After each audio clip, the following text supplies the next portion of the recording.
Hello everyone, welcome back to the cozy world hidden just behind the cushion. আজ আমরা দেখব চতুর্ভুজের magic.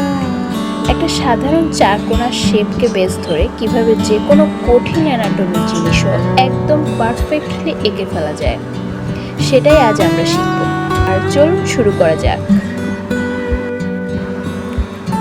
আমাদের প্রথম ড্রয়িং একটা বিশাল হাতি আঁকা কিন্তু অনেকের কাছে বেশ কঠিন মনে হয়, কিন্তু খেয়াল করুন হাতির ভারী শরীরটাকে যদি আমরা প্রথমে একটা বড় চতুর্ভুজ বা রেক্ট্যাঙ্গেল শেপে ভাগ করে নিই, তাহলে এর অনুপাত বা প্রপোর্শন ধরা কতটা সহজ হয়ে যায়।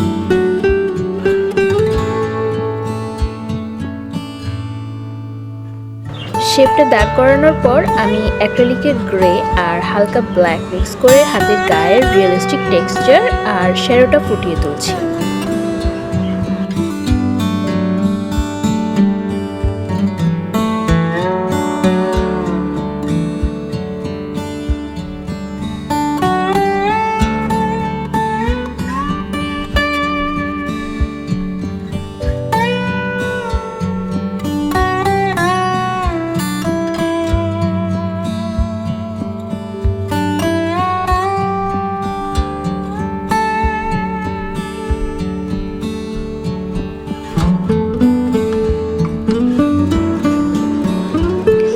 দ্বিতীয় এলিমেন্ট হিসেবে আমরা আঁকবো ফ্রেশ ক্যাপসিকামের শেপগুলো ওপর থেকে নিচ পর্যন্ত একটা স্কোয়ার বা চারকোনা বক্সের মতো।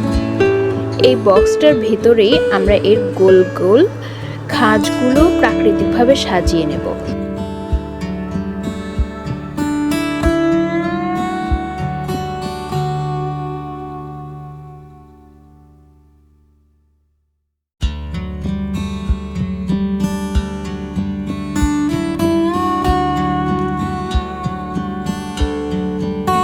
আর ক্যাপসিকামের আসল সৌন্দর্য কোথায় জানেন?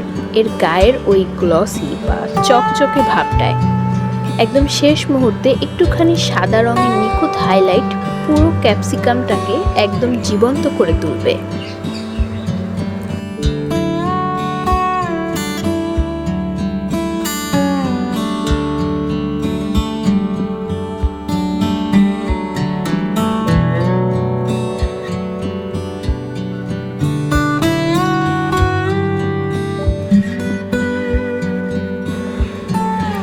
আমাদের আজকের শেষ আর্ট হলো এক গ্লাস পানি।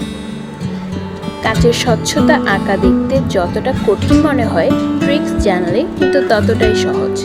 একটি লম্বা সোজা চতুর্ভুজকে গ্লাসের বডি ধরে আমরা ভেতরের পানির লেভেলটা রিফ্লেক্ট করব। কাঁচের গায়ের আলো ছায়ার এই খেলা আর গ্লাসের নিচের সফট শ্যাডোটা পুরো পেন্টিংয়ে একটা দারুণ কোজি ও রিয়েলিস্টিক ভাইব এনে দিবে।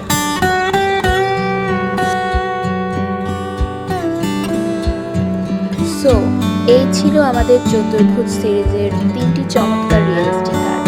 জ্যামিতিক শেপ ব্যবহার করে আঁকার এই টেকনিকটি আপনাদের কেমন লাগলো কমেন্ট করে কিন্তু অবশ্যই জানাবেন।